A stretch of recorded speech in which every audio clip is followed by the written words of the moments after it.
Sir તમારું educational background તમે મને કીધું હતું કે એન્વાયરમેન્ટલ સાયન્સીસ લાઈફ સાયન્સીસમાં છે. તો મે બી કેટલાય લોકોને સબ્જેક્ટ ના ખબર, મને પોતાને બી આઈ થિંક સબ્જેક્ટ નહોતો ખબર. તો આપણે લેમેન ટર્મ્સમાં અગર સમજવું હોય કે આ સબ્જેક્ટ શું કવર કરે છે એન્વાયરમેન્ટલ સાયન્સ અને ક્યાં એનું એપ્લિકેશન છે, તો અમને સમજાવી શકશો? અમને હા, બિલકુલ સમજાઈ શકીશ. એકચ્યુઅલી અત્યારે કેવું હોય કે એન્વાયરમેન્ટલ સાયન્સને લોકો એવી રીતના લે કે even a very common terms, ભણેલા લોકો એવું કે ઝાડ પાંદડાનું સ્ટડી કરે environmental science. But not environmental science is not only about the trees, plants. એ તો પછી બોટની ના થઈ ગયું અલગ. હા, exactly. In environmental science you study everything. Okay, right. એમાં ફિઝિક્સ બી છે, એમાં કેમિસ્ટ્રી બી છે, એમાં માઇક્રોબાયોલોજી બી છે. એક નાના જીવનું જ્યાં એ જન્મે ત્યાંથી એનું લાઈફ સ્ટાર્ટ થાય ને લાઈફ એન્ડ થાય ત્યાં સુધીનો આખી સ્ટડી હોય. આખા ઇકોસિસ્ટમ, જેને આપણે સિસ્ટમ કહીએ ને, કે જે સિસ્ટમમાં આપણે સર્વાઈવ કરીએ, air, water, land, atmosphere, space, everything is studied.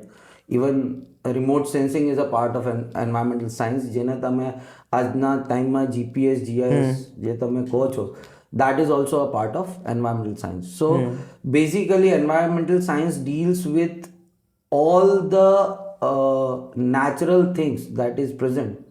જેને આપણે હજી થોડુંક બ્રોડ આસ્પેક્ટમાં કહીએ તો લાઈફ સાયન્સીસ. એટલે એવું કહી શકાય ને કે આખી ફિલ્ડ એકદમ જનરલિસ્ટ ફિલ્ડ છે, એકદમ જનરલ બધા સબ્જેક્ટ્સ તમને કવર કરે. ઓકે, તો આનું કોઈ આમ સ્પેસિફિક એપ્લિકેશન્સ તમે કહી શકો કે શેમાં થાય? સ્પેસિફિક એપ્લિકેશન્સ એન્વાયરમેન્ટલ સાયન્સનું તમને કહું, હમણાં રિસેન્ટ જે આપણે જેમાંથી આપણે પસાર થઈ રહ્યા છે એ રીતના જ કહું કે right now you see the climate change. Yes, right now you see જે આપણે એસિડ રેનને તમે વાત કરો, ક્લાઇમેટ ચેન્જની વાત કરો, ગ્લોબલ વોર્મિંગની વાત કરો.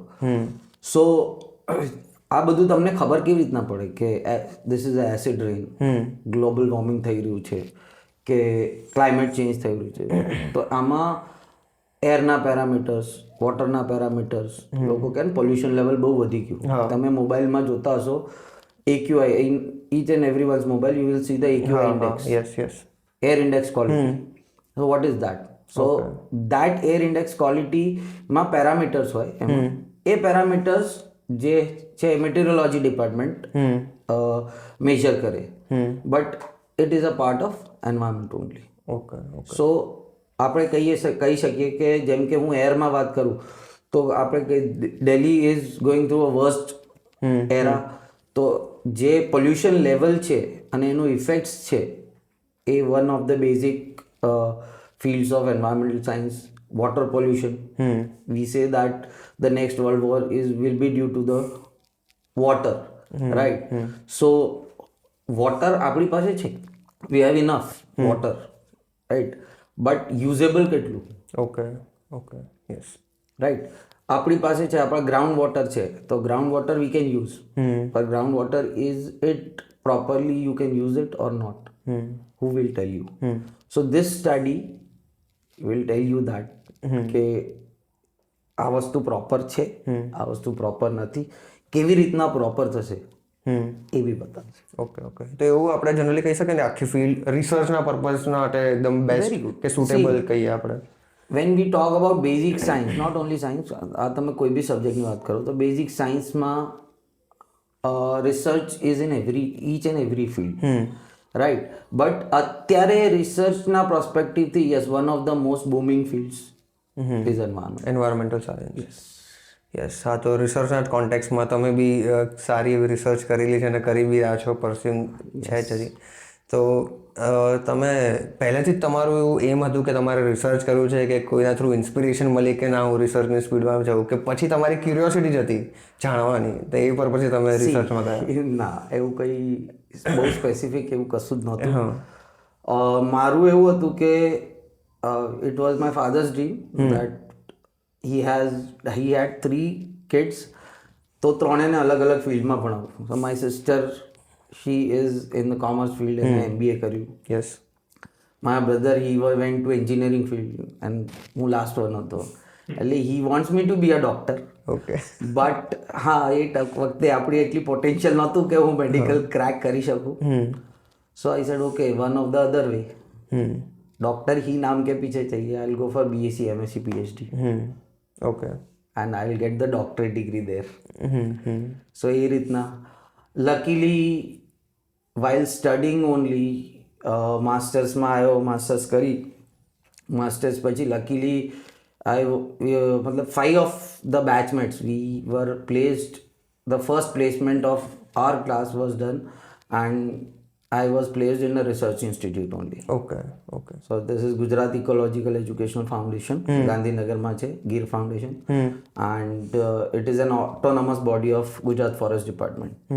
So I was placed there and પેલું કહીએ ને ગુજરાતીમાં ભાવતું તું મળી ગયું, એવી રીતના થયું કે I was having a very exciting job. Yes Lab analysis, field work. I had worked in a project called Integrated Coastal Zone Management Project.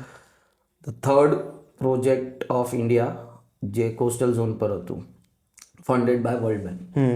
And we had surveyed the whole coastal area, આખું coastal area ગુજરાતનું અમે સર્વે કર્યું.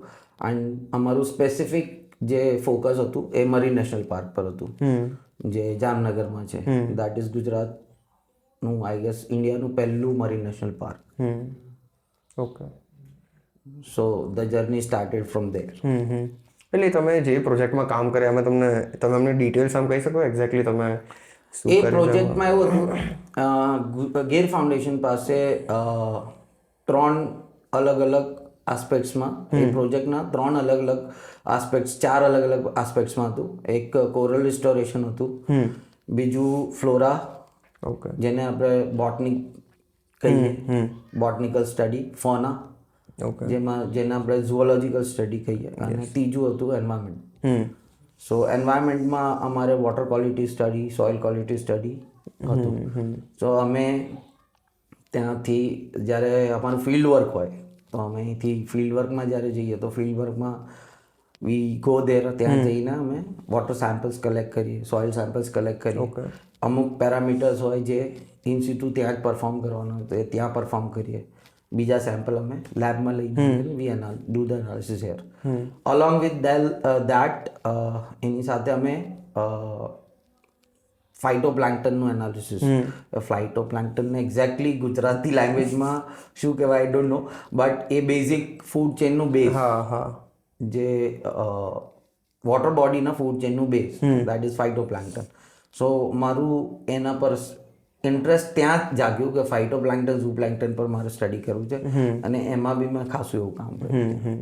એટલે એ આખો project climate ચેન્જના કોન્ટેક્સમાં હતો કે it was not about climate change. એ આખું કેવું છે કે એ ફર્સ્ટ 2 સ્ટેટ્સને જ એ પ્રોજેક્ટ પહેલાં મળ્યું હતું, એક કદાચ સાઉથમાં, એક ચેન્નઈને, અને બીજું વેસ્ટ બેંગોલને. Third was Gujarat, because we are having the longest coastline. 1750 કિલોમીટરનું કોસ્ટલાઇન છે આપણું. સો અને 2 ગલ્ફ્સ એન્ટરિંગ ગુજરાત. તો એ પ્રોસ્પેક્ટિવથી પ્લસ આપણી પાસે જે મરીન નેશનલ પાર્ક છે એ આવું કેવું કહી શકો તમે, એઝ એન રિસર્ચર હું કહી શકું કે ગુજરાત માટે ધરોહર છે. આપણે મોટી મોટી વસ્તુઓ જોઈએ, હોટેલ્સ, આન તેન, મોલ્સ, બટ તમારી પાસે અત્યારે ગુજરાતમાં જે વસ્તુ છે, કદાચ કેટલાય લોકો એવા છે, યંગસ્ટર, સ્ટુડન્ટ્સ કે મોટા થઈ ગયા એ લોકોને, કે એ લોકોને ખબર જ નથી કે આપણી પાસે આ વસ્તુ છે. ઓકે મરીન નેશનલ પાર્ક આપણી પાસે છે, જે નેચરલ બ્યુટી તમારી પાસે અહીંયા છે એ કદાચ દુનિયામાં બીજે ક્યાંય નથી. That is my personal observation. એટલે એમાં બી એવું હશે ને કે અમુક એકદમ રેર સ્પીસીસ ખાલી અહીંયા જ મળતી હશે કે બીજા કોઈ બી એવા ઘણા સ્પીસીસ છે, રાઈટ. હું આવું કહી શકું કે જેટલું મેં સ્ટડી કર્યું છે, હું અહીંયા બી સ્ટડી કર્યું, હું લક્ષદ્વીપ ગયો. Gujarat is the only state જ્યાં તમે ચાલીને લાઈવ કોરલ્સ જોઈ શકો છો. Okay corals is one of the rarest species, and a indicator species છે અમુક, having a very good weather condition, environmental conditions, ત્યાં જ કોરલ્સ થાય. અને ગુજરાતમાં earlier we were having around, આપણી પાસે 42-44 સ્પીસીસ હતા જે લુપ્ત થઈને અત્યારે કે 8 થી 10 સ્પીસીસ રહ્યા છે. ઓકે ઓકે એ તો So we આમાં have seen the corals, live corals by walking.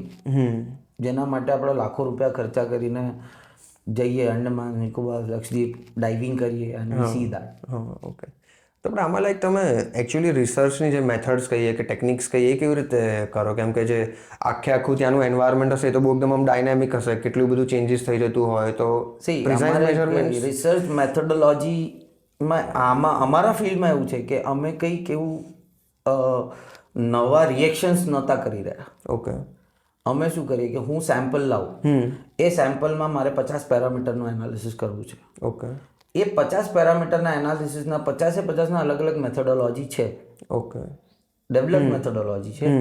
આપણે એ મેથોડોલોજીમાંથી એનાલાઇઝ કરી રિઝલ્ટ્સ લેવાના અને main thing as how do you analyse that results, એ વસ્તુ. ઓકે ઓકે અને ઇન જનરલ જે બી સપોઝ રિસર્ચ પ્રોજેક્ટ થતા હોય તો એમાં ઓબ્જેક્ટિવ્સ કઈ રીતના એ લોકો ડિટરમાઇન કરતા હોય કે આ આપણે અચીવ કરવું છે? એમાં કેવું ઇટ ઇઝ લાઈક રિસર્ચ બે ટાઈપના હોય. જેમ કે એક આ પ્રોજેક્ટ બેઝ રિસર્ચ હોય તો પ્રોજેક્ટ બેઝ રિસર્ચમાં ઓબ્જેક્ટિવ્સ આર વેરી ક્લિયર કે જેમ કે મેં તમને કીધું ને કે we were working on 4 different objectives કે અમારે we want to do the survey of faunal species present, then flora species present. હવે એમાં અલગ અલગ બહુ બધું છે. Okay but I am just giving you the title because ફોનામાં હું તમને કહું, ફ્લોરામાં હું તમને કહું તો ફ્લોરા ઇઝ નોટ, મતલબ પ્લાન્ટ્સની આપણે વાત કરીએ તો પ્લાન્ટ્સમાં ખાલી એક જ ટાઈપના પ્લાન્ટ્સ છે એવું નથી. ઓકે ઘણા બધા ટાઈપ્સના છે, રાઈટ. આલ્ગેથી લઈ માઇક્રોસ્કોપી પ્લાન્ટ્સથી લઈ આલ્ગેથી લઈને ટ્રી સુધી, મેંગ્રુવ સુધી અમે જતા. Okay right. Those were working same way animal જે ઝુઓલોજિસ્ટ હતા, રાઈટ, ફોનાની સ્ટડી કરતા હતા, એ લોકો નાના માઇક્રોસ્કોપિક જેને આપણે ઝૂ પ્લાન્કટન કહું, એના પછી ઇન્વર્ટિબ્રેટ્સ આવે, ત્યાંથી લઈને મોટા ફિશ તમે લાઈક શાર્ક્સ કહી લો કે વેલ્સ કહી લો, ત્યાં સુધી બધા લેવલના એનિમલ્સની સ્ટડી કરતા. સેમ વે એન્વાયરમેન્ટમાં we were focusing on 3 different thing, 3 અલગ અલગ વસ્તુઓ, જેમાં એક વોટર ક્વોલિટી હતું કે how is the water quality. Okay બીજું હતું સોઇલ ક્વોલિટી કે how is the soil quality, અને ત્રીજું હતું પ્લાન્કટન સ્પીસીસનું સર્વે કે ફાઇટો પ્લાન્કટન સ્પીસીસ છે કેટલા છે, ઝૂ પ્લાન્કટન સ્પીસીસ છે કેટલા છે. ઓકે એટલે આમાં તમે એ મેન્શન કર્યું કે જે ફ્લાઇટો પ્લેન્કટન છે એ આખી ઇકોસિસ્ટમમાં બહુ ઇમ્પોર્ટન્ટ રોલ કરે છે એની આખી બાયોડાયવર્સિટી કે જેમાં બી હોય એમાં. તો આમાં એ તમે એઝ અ રિસર્ચર કે ઇન જનરલ સાયન્ટિસ્ટ લોકો કેવી રીતે ડિટરમાઇન કરે કે આ સ્પેસિફિક સ્પીસીસ આખા ઇકોસિસ્ટમમાં આની આટલી આ વેલ્યુ છે કે નથી? સ્પીસીસ અમે ડાયવર્સિટી પહેલાં શોધતા કે સ્પીસીસ ડાયવર્સિટી એટલે કેવું હોય કે અમે ત્યાંથી સેમ્પલ્સ કલેક્ટ કરી શકતા. અહીંયા માઇક્રોસ્કોપ પર એ સેમ્પલનું એનાલિસિસ થાય, સ્લાઇડ્સ બનાવીને સ્લાઇડ્સમાં અમે માઇક્રોસ્કોપ થ્રુ એને શોધીએ કે સેમ્પલ્સમાં કયા કયા સ્પીસીસ પ્રેઝન્ટ છે. Okay we take the photographs. એ ફોટોગ્રાફ્સને આઈડેન્ટિફાઈ કર્યા પછી અમને ખબર પડે કે આટલા આટલા આ સ્પીસીસ છે. ઓકે પછી એમાં બી 2 ટાઈપનું સ્ટડી હોય કે એક ડાયવર્સિટી સ્ટડી હોય, એક ડેન્સિટી સ્ટડી હોય. એક ડાયવર્સિટી એટલે પ્રેઝન્ટ છે કે નહીં, ઓકે ઓકે અને છે તો કેટલા છે એનું ડેન્સિટી કાઢો. Okay yes. So both the studies we were doing. એટલે એનાથી એ ખબર પડે કે સપોઝ આ એક સ્પેસિફિક સ્પીસીસ છે એની વધારે વેલ્યુ છે ના, વેલ્યુઝ આખા સિસ્ટમમાં. Actually you can correlate with other parameters. એમાં એવું હોય કે અલગ અલગ પેરામીટર્સમાં કોરિલેટ થાય. જેમ કે અમુક સ્પીસીસ વધારે હોય તો પછી અમે એ શોધીએ કે ત્યાંનું વોટર ક્વોલિટી સાથે એને કમ્પેર કરીએ કે આવી ક્વોલિટી વોટર ક્વોલિટી હોય, આવા ટાઈપનું એન્વાયરમેન્ટ હોય જે સિસ્ટમ છે એનું સિસ્ટમનું પ્રોપર્ટીઝ આ છે તો આમાં આ ટાઈપના સ્પીસીસ વધારે મળે. Okay okay yes. તો આખું પ્રોજેક્ટ તમે કરો તો એવા એકદમ ચેલેન્જીસ ને એવા કે તમે ફેસ કર્યા કે આમ બહુ સિમ્પલ જ હતું ને? We were enjoying challenges. એટલે the basic challenge that we were facing, challenge તો ના કે ઇટ વોઝ ફન કે તમે અહીંથી 8 દિવસ 10 દિવસ ઘરથી બહાર જાઓ, એ એક્સ્ટ્રીમ કન્ડિશન્સ તો ના કહું પણ તો બી ઇટ વોઝ લાઈક થોડુંક ડિફિકલ્ટ કન્ડિશન્સ હોય કે તમે કોસ્ટલ એરિયાઝમાં એક્સટેન્સિવ ટ્રાવેલિંગ હોય, ત્યાં બહુ કંઈ ખાવા પીવાનું સારવડતા બહુ ના હોય, તમે આઇલેન્ડ્સ પર રહો તો તમને લિમિટેડ વસ્તુઓમાં તમારે રહેવાનું, યુ ડોન્ટ ગેટ દેટ મતલબ હોટલ કાઇન્ડ ઓફ થિંગ. કે બસ ફ્રેશ થઈએ, ચલો બહાર નીકળીએ. એ પછી જેમ છો એમ જ કામ કરવાનું. હા હા અને કદાચ અમે બધા જ રિસર્ચરોએ બહુ એન્જોય કરતા, બિકોઝ અમારે એવું સિટિંગ જોબ જોતું જ નહોતું. હા એક્ટિવ રોલ જોઈતો હતો તમે. અને આમાં બહુ મજા આવતી કે અમે દર વખતે ફિલ્ડ પર જઈએ તો કંઈક નવી વસ્તુ જાણવા મળે, કોઈ નવી વસ્તુ ઓબ્ઝર્વેશન્સ હોય, જોઈએ. કેમ કે ઘણું બધું હતું. બિંગ એન્વાયરમેન્ટલિસ્ટ હું ખાલી એવું નહોતું કે હું વોટર સોઇલ સેમ્પલ લઈને આવી જાઉં. અમે ત્યાં બર્ડ સેન્ચુરીઝ છે, ખીજડીયા બર્ડ સેન્ચુરી છે, તો બર્ડ સેન્ચુરીમાં જતા ઓકે. મોર્નિંગમાં બર્ડ વોચિંગ કરવા. અને it is very beautiful and very different type of sanctuary. One side of the sanctuary is having fresh water અને બીજી બાજુ સોલ્ટ વોટર, દરિયાનું પાણી. એટલે ટુ ડાયનેમિક ડિફરન્ટ ઇકોસિસ્ટમ, અને બંને ઇકોસિસ્ટમના બર્ડ્સ તમને ત્યાં જોવા મળે. ઓકે, જોરદાર. અને બધું વેધરનું બી આઈ થિંક એક ચેલેન્જ ડેફિનેટલી રહેતો હશે. યસ, એક કોલ્ડ ઠંડીઓમાં બહુ મજા આવતી, કે બહુ પવન ચાલે, ઠંડી હોય અને તમે આમ કરતા હો રાતે, એન્ડ તો મજા આવે. બોટમેનને કહેવાનું કે બસ અમારા હતા એક જુનુસભાઈ ચાય રખો, બહુ ઠંડી લગ રહી હૈ. હા. અને વેધરના કારણે એકચ્યુઅલી જે શું કહેવાય સેમ્પલ્સ છે ને એવું બધામાં એમાં બી ના, એકચ્યુઅલી એમાં કોઈ થાય એવું? ના, અમે એકચ્યુઅલી એમાં એવું હોય કે જ્યારે તમે સેમ્પલ્સ, અમે લોકો જે એનાલિસિસ કરતા, તો સેમ્પલ એનાલિસિસના અલગ અલગ મેથોડોલોજી હોય, અને એમાં અમે એને એવું હોય કે એઝ પર સિઝન અમે એને એનાલિસિસ કરતા. ઓકે. જ્યાં ડેટા એનાલિસિસ કરતા કે સમર હોય તો સમરમાં the properties of water quality is this, વિન્ટર્સમાં છે અને મોન્સૂનમાં છે. જેમ તમે પૂછ્યું કે પ્લાન્ટન્સને કેવી રીતના ઇફેક્ટ થાય, તો સમર્સમાં અમુક સ્પીસીસ વધારે મળે, વિન્ટર્સમાં અમુક સ્પીસીસ વધારે મળે, મોન્સૂનમાં અમુક સ્પીસીસ મળે. એટલે એ ધીઝ આર ધ થિંગ્સ જે ચેન્જ થાય. એટલે એ ચેન્જીસ અમે ઓબ્ઝર્વ કરતા. એટલે એવું કહી શકે ને કે અપ્રોક્સિમેટલી એક સ્ટાન્ડર્ડ આખું બનેલું જ હોય કે આ સમર વિન્ટરમાં આવું તો અપ્રોક્સિમેટલી સ્પીસીસનું હોવું જોઈએ. કોઈ બી રિસર્ચ તમે કરતા હો, કોઈ બી શોધ કરો, નવી research means it is not about the finding new things only, કે મેં કોઈ નવી વસ્તુ બનાવી, એ જ રિસર્ચ નથી. ઓકે. તમે જૂનામાંથી નવી વસ્તુ શું કરી શકો, એ that is also a research. Okay okay, right. Yes. તો કોઈ બી નવી વસ્તુ બી કોઈ બનાવે ને તો એની પાછળ બેકગ્રાઉન્ડ તો જોઈએ જ ને. એ નવી વસ્તુ બનાવવા માટેને બેકગ્રાઉન્ડ તો જોઈએ ને. એના માટે લિટરેચર સ્ટડી તો કરવું જ પડે. એટલે તમને જૂની સ્ટડીઝ તો વાંચવું જ પડે. યુ કેનોટ, કોઈ બી રિસર્ચ, કોઈ બી રિસર્ચર છે તો એનું first phase of the study is or first phase of the research is literature study. Okay. એ જ્યાં સુધી લિટરેચર નહીં કરે ત્યાં સુધી એ આગળ નહીં વધી શકે. યસ. તો એમાં બી પાછું એવું હશે ને કે જે એક્ઝિસ્ટિંગ લિટરેચરમાંથી બી આપણને નવી વસ્તુ મળી શકે એવું ખરું કે એક્ઝિસ્ટિંગ લિટરેચરમાં શું, સી લાઈક હું જેમ કે મેં તમને વાત કરી કે આઈ વોઝ વર્કિંગ ઓન પ્લાન્ટન. હવે પ્લાન્ટનના સ્પીસીસ મળતા, તો હવે મને કેવી રીતના ખબર પડશે કે આ પ્લાન્ટન જ છે, બીજું નહીં, બીજું કંઈ નથી.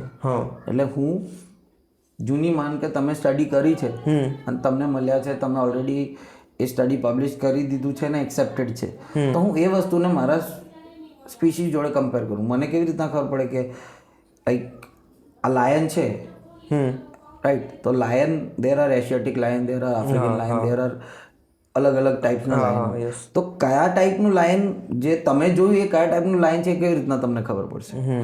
તું જુએ કે તમે જુઓ તો કયા ટાઈપનું લાયન છે એ તમને કેવી રીતના ખબર પડશે? એટલે જેને ઓલરેડી જોઈ લીધું છે, એસ્ટાબ્લિશ કરી દીધું છે, તમે એનાથી ને કમ્પેર કરશો. યસ, પછી જ ખબર પડે. હા, તો બટ એમાં બી સપોઝ આ ફાઇટો પ્લેન્કટનની જ વાત કરીએ તો કેટલી અપ્રોક્સિમેટલી સ્પીસીસ હશે? આમ હજારોમાં? દેર આર, હા, એન નંબર ઓફ. હા, તો એ જ કરું, લાઈક આટલો હજારોનો મે બી ડેટા સેટ હોય, તેમાં કમ્પેરિઝન લાઈક કમ્પ્યુટર સોફ્ટવેર હશે એના કેવી રીતે ઇન્ડિવિડ્યુઅલી તમે એક જોવા જાઓ કે અમે જેમ કે અમને, હું આજે બેઠો, મને આજના એક સ્લાઇડમાં 25 સ્પીસીસ મળ્યા. તો એમાં 25 સ્પીસીસ જે મળ્યા, તો એ જે સ્પીસીસ મળ્યા એના ફોટોગ્રાફ્સ હું જોઉં. એ ફોટોગ્રાફ્સમાં હું એનું બધું મોર્ફોલોજી ચેક કરું કે આમાં આટલા લેગ્સ છે, આમાં આનું થોન આવું છે, અને એ પછી એ રીતના હું જૂના સ્ટડીઝથી એને કમ્પેર કરું કે આ ટાઈપના જે હોય એ ટાઈપના પ્લાન્ટન્સ ક્યાં મળશે, કયા સ્પીસીસના હોય, કયા ફેમિલીના હોય. કયા જેનરાના હોય. હજારો તમે રિફર કરો પછી ના ના identify એટલું કરી ડિફિકલ્ટ નથી. હા કેમ કે લાઈક હવે તમે કોઈ બીજા પ્લેનેટ પરથી આવો તમને આવું કહે કે માણસ તો વી કે હોમો સેપિયન્સ આપણે શોધવાનું તો કેવી રીતના ખબર પડે? તો 2 હાથ છે, 2 પગ છે, આંખ છે, નાક છે, અને we compare it with that mammals. મેમલ્સમાં તમે હજી જાઓ તો સેપિયન્સ, હોમો સેપિયન્સ. પછી આપણે હજી લેવલ આગળ જઈએ તો મેલ, ફિમેલ, ટ્રાન્સજેન્ડર. એટલે જેટલી ડીપ તમે જાઓ એમ તમે સ્પેસિફિક થતા જાઓ. ઓકે એટલે અપ્રોક્સિમેટલી બધી આખી કેટેગરાઇઝેશન કરેલી હશે. Yes, there is a category of animal kingdom, there is a category of plant kingdom. A Kingdom માંથી તમે સ્પીસીસમાં આવો, જેનરામાં આવો. હા એમ યસ અને એમાં બી પાછું કંઈક મે બી ઇવોલ્યુશનનું બી હશે કે કેટલાય જતા રહ્યા છે, કેટલાય એક્ઝિસ્ટ. જેમ મેં તમને કીધું ને કે કોરલ્સની જેમ કે વાત કરી તો there were 42 સ્પીસીસ, 44 સ્પીસીસ. એમાં કેટલાય સ્પીસીસ એક્સટિંક્ટ થઈ ગયા yes due to the pollution load, due to the climate change, due to the weather effect. કેટલાય સ્પીસીસ એક્સટિંક્ટ થઈ ગયા જે પહેલાં હતા, રિપોર્ટેડ છે. લિટરેચર એવું કહે છે કે આ સ્ટડીઝ કહે છે કે અહીંયા આ સ્પીસીસો અહીંયા હતા જે હવે નથી. ઓકે આપણા ત્યાં નથી, બીજે એક્ઝિસ્ટેડ છે. લાઈક અમે કોરલ રિસ્ટોરેશનમાં બી મેં કામ કરેલું હતું. તો એમાં મારા સિનિયર હતા doctor Dishant Parasharya, he was a coral expert. એમની સાથે કામ કર્યું. તો we went to Lakshadweep.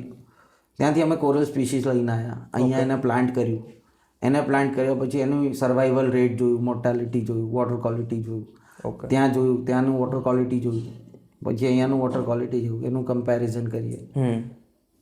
Okay એટલે એક્સટિંક્શનથી મને એક વાર યાદ આવે છે, મેં ન્યૂઝમાં આઈ થિંક જોયું હતું કોઈ રશિયન બિલિયનર કે એવું કોઈ છે સમથિંગ કે મહેમતની સ્પીસીસ અત્યારે છે જ નહીં ક્યાંય, તો એનું રિવાઇવ કરવાનું વિચારે છે. જે એક્સટિંક્ટ સ્પીસીસ થઈ ગઈ છે રિવાઇવ કરવાનું, તો આમાં બી એવું થઈ શકે કે જે એક્સટિંક્ટ થઈ ગયા એને આપણે રિવાઇવ કરી શકીએ? રિવાઇવ ત્યારે જ થઈ શકે. આપણે કેવું કહીએ કે રિવાઇવ ત્યારે થઈ શકે જ્યારે તમને એ વસ્તુ જે સ્પીસીસ છે એ સ્પીસીસ મળે તો એને તમે સાચવો, પછી એનું રિપ્રોડક્શન કરાવો. ઓકે તો એ રિવાઇવ થાય એનું.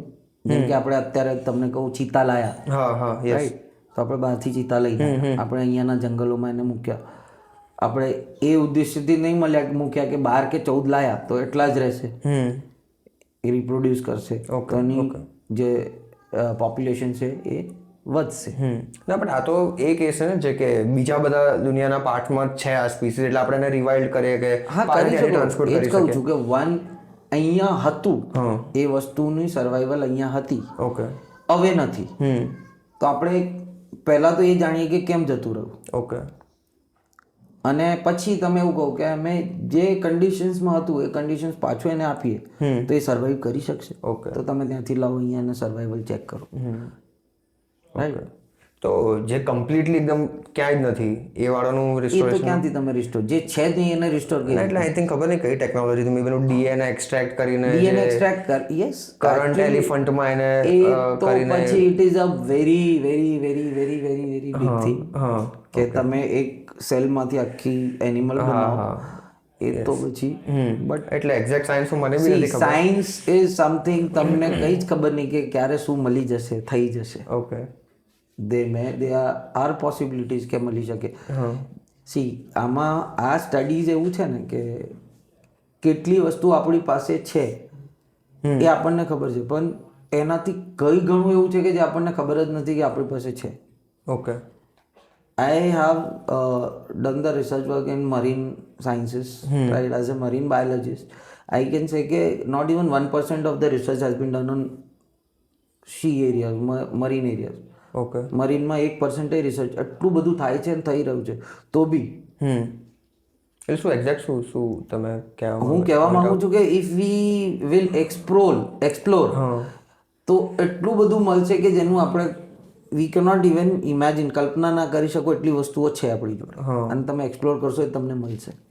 ઓકે યસ એટલે એના કોન્ટેક્સમાં તમારી જોડે છે કોઈ આઈડિયાઝ અત્યારે કે આના ઉપર કરી શકે રિસર્ચ? જેમ કે અમારી જોડે એક હતા યશપાલ આનંદ કરીને, he was very keen on this mammal, એને એક્ઝેક્ટલી જલપરી કહીએ આપણે એને બહુ કોમન લેંગ્વેજમાં. ડુગોંગ કે ડુગોંગ, હા ડુગોંગ, હા yes, right. So very keen about studying dugong.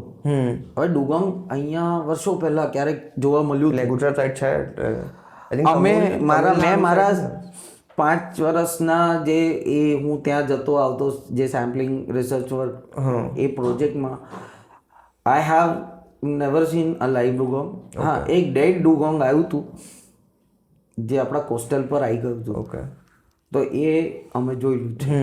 હા, ડેડ ડુગોંગ છે. યસ. એટલે શું રિસર્ચ તમે કંઈ કરી રહ્યા હતા તમારા ફ્રેન્ડની? એ actually he was working on dugong કે અમને ઇન્વર્ટિબ્રેટ્સ પર કામ કરતો હતો બેઝિકલી, પણ એને ડુગોંગમાં બહુ ઇન્ટરેસ્ટ હતું. એટલે he was trying to search dugong, કે મને ડુગોંગ જોવા મળે, live dugong I have to see. I tried a lot. હવે ડુગોંગ કેવી રીતના શોધતો તો ડુગોંગ વીડ્સ સીવીડ્સ ખાય. તો એ એવું કે અહીંયા આ સીવીડ્સ પ્રેઝન્ટ છે, અહીંયા આનો ખોરાક પ્રેઝન્ટ છે, તો બની શકે અહીંયા આવી શકે, સો મને જોવા મળી શકે. ઓકે, એટલે એમાં બી આઈ થિંક ટેકનોલોજી બી આપણે લગાવી શકીએ કે ટ્રેકિંગ એની કરી હોય એ ટ્રેકિંગ તો તમને મળે ત્યારે તમે ટ્રેક કરી શકો. જેમ કે અહીંયા જ્યાં જેમ કે વેલ્સ પર થાય છે, તો વેલ્સ પર ટ્રેકર્સ લગાયા છે. એ વેલ્સ ક્યાંથી ક્યાં જાય તમને ખબર પડે કે it is travelling from where. એટલે એની બધી જે પેટર્ન સ્ટડી કરવા માટે કે જે એની માઇગ્રેશનની પેટર્ન છે એ બધું થાય છે. એ બધું હવે બહુ કોમન થઈ ગયું. That study is very common now. Okay, અને એમાં બી એવું છે ને કે જે એક્સટિંક્ટ મે બી થવાની હોય એ લોકો પર આપણે વધારે એફર્ટ્સ કરીએ કે એવું કંઈ? દેટ્સ વોટ ના વી આર લાઈક ચીતા પર તમે એફર્ટ કરી રહ્યો છો. કેમ? આપણી પાસે હતું નથી.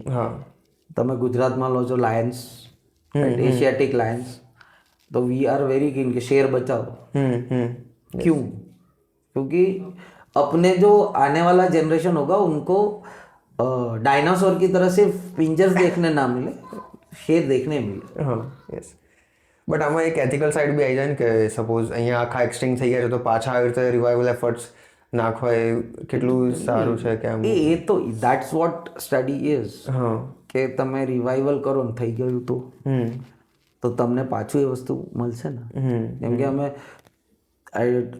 તે કોઈ આર્ટિકલ વાંચ્યું ને you are asking from that. અમે તો કોરલ્સમાં એ વસ્તુ કર્યું હતું. કોરલ્સના જે સાયન્ટિસ્ટ, હું તો વોટર ક્વોલિટીમાં, તો કોરલ્સના જે સાયન્ટિસ્ટ હતા they have studied, they have seen કે 40 વર્ષ 30 વર્ષ 25 વર્ષ પહેલાં આ સ્પીસીસ હતું, હવે નથી. તો એ સ્પીસીસ લક્ષદ્વીપમાં પ્રેઝન્ટ હતા. લક્ષદ્વીપથી લાવીને અહીંયા પ્લાન્ટ કર્યું. યસ, પાછા રિવાઇવ કર્યા. રાઈટ, રિવાઇવ કરવાનું ટ્રાય કર્યું.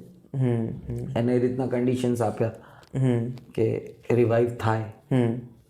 એટલે ત્યાં કોરલના કોન્ટેક્સમાં મને તો આ ક્લાઇમેટ ચેન્જ, કોરલ બ્લીચિંગ આખી થઈ રહી છે, આખા આઈ થિંક વ્હાઇટ થઈ જાય કેવા, એટલે શું આખી પ્રોસેસ છે? જ્યારે ઇટ ડાઈઝ તો પછી એ રીફ બની જાય, અને that reefs are very much used in cement factories and all those things. Okay.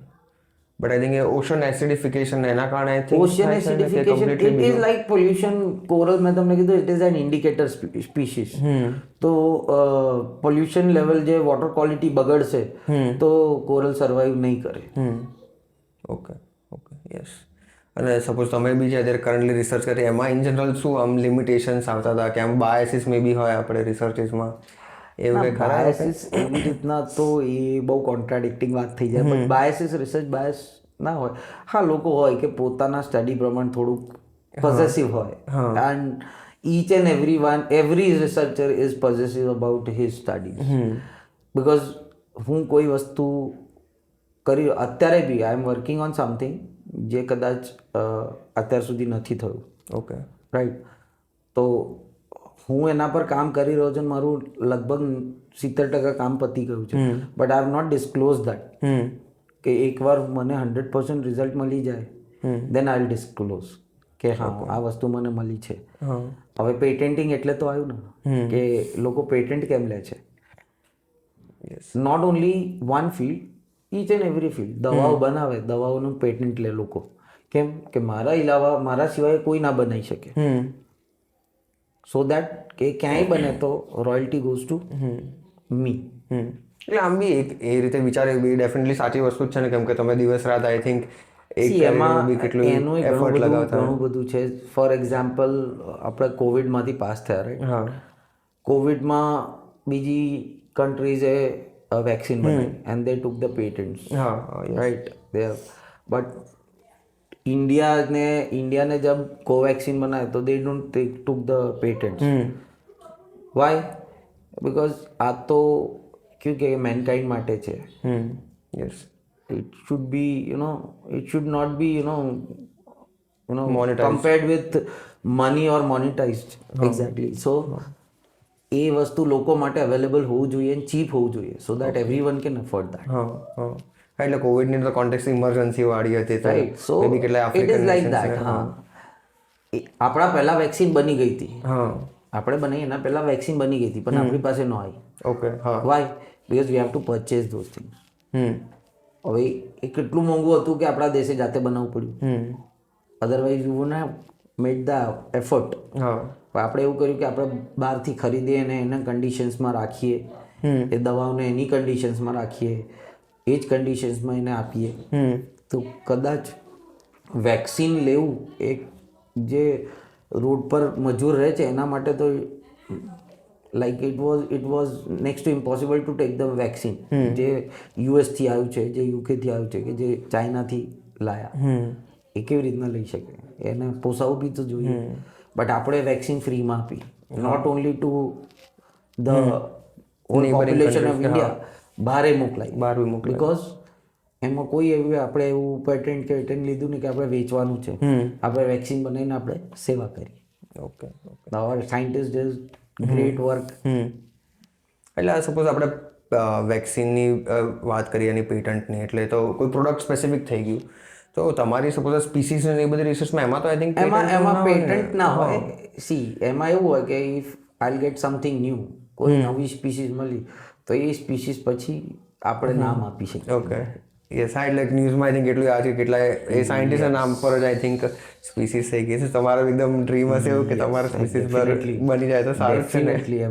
આમ કહીને legacy steel working on that, કે એક લેગેસી થઈ જાય કે હું તો જતો રહીશ, રાઈટ, પણ આજથી 100 વર્ષ પછી બી એ સ્પીસીસ કોઈ વાંચશે તો મારું નામ લેવાશે. યસ કે હા તમે ફાઇન્ડ કરી હતી. બટ આમાં બી બીજા તો કોઈ આમ યુઝ કેસ નહીં હોય ને? સપોઝ સ્પીસીસ ફાઇન્ડ કરી તો એના કોઈક સપોઝ જે આપણે એમાં કોઈ મોનિટરી ફાયદો મોનિટરી રીતે મોનિટરી કોઈ ફાયદો પ્યોર આમ ક્યુરિયોસિટી માટે રિસર્ચ. હા, it is research. It is not about money. See, a basic researcher like us, જેને કદાચ મોનિટરી ફાયદા ના આવતા, that's why we are working really hard behind research papers and articles, કે that is our earning.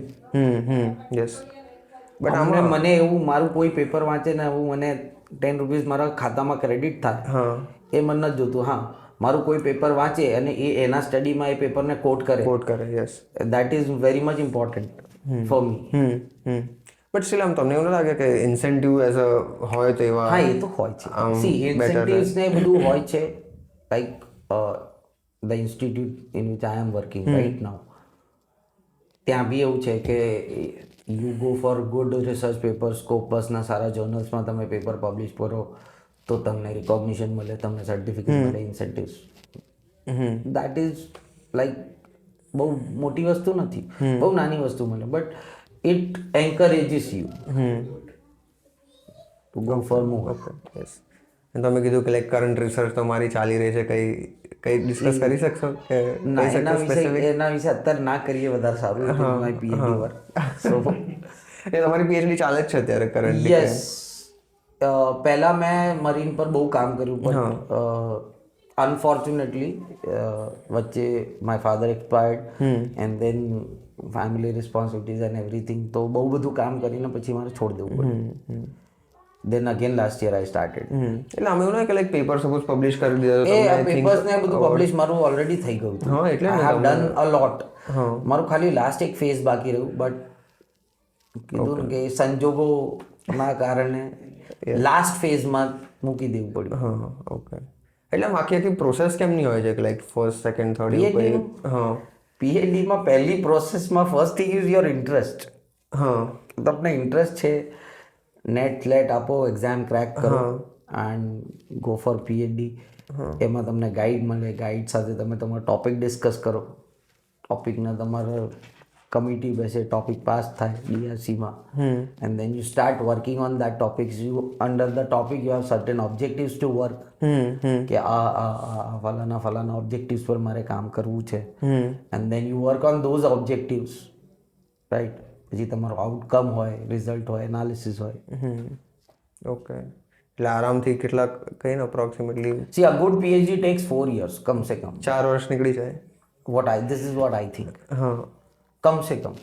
अभी ऐसा है कि 2 साल, 2.5 साल में, 3 साल में, 2.5 साल में लोग खत्म कर देते हैं. हाँ, बट आई हैव सीन कि अच्छा रिसर्च वर्क, अच्छा थीसिस, इट टेक्स टाइम. 6 महीना तो लगता लागे. જે થીસીસ કહીએ આપણે કેવી રીતે કે એટલે એ દેર આર ગુડ રાઇટર્સ જે લોકો 2 મહિનામાં પૂરા કરી દે છે. હું મારા પોઈન્ટ ઓફ વ્યૂથી કહું તો મને તો 6 મહિના લાગશે. ઓકે, એટલે આમાં કોઈ ટાઈમ લિમિટેશન ના હોય ને? નાના હોય ને, ટાઈમ લિમિટેશન્સ હોય કે લાઈક સપોઝ ડેડલાઈન આપીએ કે વર્ષમાં તમારે કમ્પ્લીટ કરવું આટલા છે, 2 વર્ષમાં વર્ષમાં. તમારે એ યુજીસીના ગાઈડલાઇન્સ છે, યુનિવર્સિટી ગ્રાન્ટ કમિશનના ગાઈડલાઇન્સ છે કે in 8 years or 10 years you have to complete. Otherwise, if you cannot, then you have to re-register. Okay, અને આમાં એવું બી ને કે સપોઝ રિસર્ચ આપણે મે બી કરતા હોય તો આપણને કંઈ સ્ટાઇફંડ ને એવી રીતે બી કંઈ That financial depends support on the project on which you are working. That depends on the institute on which Okay. in which you are working. Grant છે કે નહીં. કેમ કે સપોઝ તમે 4 વર્ષ કહો છો, કેમ કે ઓલરેડી બેચલરના 3 કર્યા, માસ્ટરના 2 કર્યા અને એના પછી બી 4 કન્ટિન્યુ. હા, પણ તમને કહું છું ને કે જેમ કે તમે નેટ સ્લેટ ક્લિયર કરો, તમે સારા ઇન્સ્ટિટ્યૂટમાં જાઓ તો ગવર્મેન્ટના તરફથી યુજીસીનું, DSTનું નોર્મ્સ છે કે GRFને આટલું મળવું જોઈએ જે સ્ટાઇફન્ડ હોય, SRFનું આટલું સ્ટાઇફન્ડ છે, રિસર્ચ એસોસિએટનું છે. ઓકે, એટલે સ્ટાઇફન્ડ. પણ એના માટે પછી you have to go to the institutes જ્યાં એ ગ્રાન્ટ્સ ફંડ્સ આવતા હોય. ગવર્મેન્ટના ઇન્સ્ટિટ્યૂટ્સ હોય, સારા મોટા ઇન્સ્ટિટ્યૂટ્સ હોય. Like we talk about IITs છે, તો IITsમાં researcher, recently I visited IIT Mumbai, તો ત્યાં અમારે એક રિસર્ચરથી મુલાકાત થઈ. He has just submitted his PhD thesis. તો એને પૂછ્યું આગળ તમારે શું કરવું, તો કે મેં સોચ રહા હું કે મેં પોસ્ટ-ડોક કરું. એટલે પોસ્ટ-ડોક એટલે આફ્ટર PhD પછીનું એજ્યુકેશન, એટલે એમાં શું હોય specific? Post doctorate, another research, okay, right, higher level. પહેલા પછી બીજા આવે, ત્રીજા આવે, એવી રીતના PhD પછી પોસ્ટ-ડોક બી આવે, PDF. ઓકે, તો પોસ્ટ-ડોક માટે વિચારતો હતો, તો એને એમ જ મારે પૂછાઈ ગયું કે પોસ્ટ-ડોક ફિર ફેમિલી कैसे चल, विल गेट द स्टाइपेंड 60-65,000 નો સ્ટાઇપેન્ડ છે પોસ્ટ-ડોક માટે. આવું ઇન્સ્ટિટ્યૂટ્સ હોય તો તમને PhD ભારે ન પડે. हाईलाइट हम लाइक फाइनेंशियली सी अभी कैसा है कि राइट नाउ एजुकेशन का जो लेवल है ना वो अलग ही हो गया है. એટલે मतलब मैं आज से अगर 20 साल पहले की बात करें तो अपना कैसा था कि ऐसा नहीं अभी नॉलेज नहीं है, तभी भी नॉलेज था. मतलब हम गाने सुनते हैं, राइट. यस, तो अभी आप फोन में गाने सुनते हो, कोई रेडियो पे या क्या बोलते, पहले टेप रिकॉर्डर में गाने सुनते थे, कैसेट रखते थे. उसके बाद MP3 आया तो MP3 में कैसेट रखते थे, गाने रखते थे. मोबाइल्स, जब इनिशियल मोबाइल फ़ोन आए थे जब, तो उसमें MP3 आप डाउनलोड करके रखते थे. अब आप MP3 रखते हो, गाने रखते हो ऑनलाइन, हम Spotify पे सुनते हैं. तो अभी वो आदमियों का भी ऐसा हो गया कि नॉलेज है बट सब ऑनलाइन गूगल पे है. ओके, स्टोर नहीं रखा है. पहले चीजें स्टोर रहती थी तो वो आदमियों में भी पहले नॉलेज स्टोर रहता था. अभी कैसा है कि मुझे कुछ जानना है, मुझे पता है, I take the mobile, Google it, this is the answer, I know everything, I know how to reach there. But वो स्टोर नहीं. पहले क्या होता था कि पहले हम, अब you people are very young, हम लोग छोटे थे तो घर पे कोई आता था ना गेस्ट, तो वो बोलते हैं टेबल बोलो. ओके, टेबल्स आते हैं, टेबल्स बोलो. And they ask, they were asking us difficult questions, mathematics, इतने प्लस इतना करो, इतना इंटू इतना करो. तो वो नॉलेज चेक करते थे. अब वो चीज़ की जरूरत ही नहीं है. You are having everything on your tip of your fingers. तो वो स्टोरेज ही खत्म होता जा रहा है.